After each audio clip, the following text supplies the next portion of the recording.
So here we are in the deposit of brown tourmaline crystals. Up here we have a fossilized sea urchin that I found on the way up. They're cool. Oops, I lost one. Will be the gift to the Pachamama. And so these brown tourmaline crystals are interesting because as I am looking for them, I start digging for them. And as I'm digging for them, what I realize is that I'm digging through layers of sediment, that it appears that there's like sandy layers of these crystals that these compact and somehow consciously form a macroscopic form of the crystals you saw in my hand. They form these complex geometries that aren't quite spherical. They're very irregular or cylindrical, which is a property of brown tourmaline as far as I've looked into it. Garnets are similar in the way that they look, but they form more spherical geometries. They don't have irregular and cylindrical geometries. So this appears to be brown tourmaline. And so when I'm looking at this crystal as I'm digging it up, I'm digging through layers of sediment that look like tiny little bits that are coming together and forming these macroscopic geometries. And it appears that when you dig them up from deeper, they break in your hand. They break in two, or they break like sand. So they're like forming from very deep sediment layers.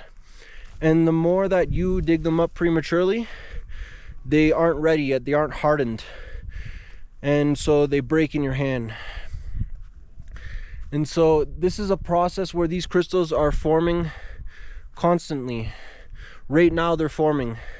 And the more I'm breaking up these sediment layers, I'm potentially ruining their formation. And so I'm just going to look for the ones that are on top of the earth now. When they come to the top of the earth, they are hardened. If no one has stepped on the earth, if rocks haven't fallen, if someone like me hasn't come and tried to dig them up, then they are hardened, they are full geometries, and they're ready to go. And so I look at this as a form of consciousness, really. This earth is conscious in the end. How is it making these ordered entities, these crystals, which are a macroscopic ordering of this tiny sediment coming together? The earth is conscious. And so when I was studying in university, I studied in a class called Astrobiology, where they wanted to find life on other planets. And one of the biggest problems they had in finding life on other planets is to define what is life.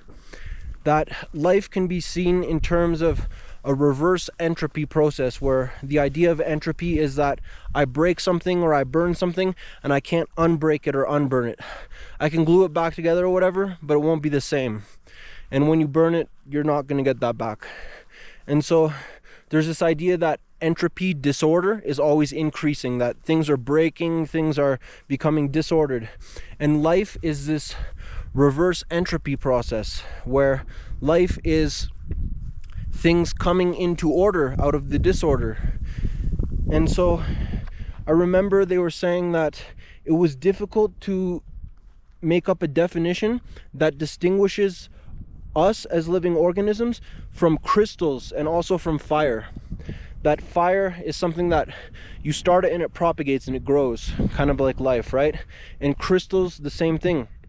These things are being formed and they are distinct from a living organism in the way that we see it, but it's some kind of conscious ordering. It's some kind of, you have this sediment that is disordered, and through time, through the geological processes, through drying and making them wet, through the rain, all of this stuff coming together makes them form into these macroscopic geometries that are ordered, that are conscious in a way.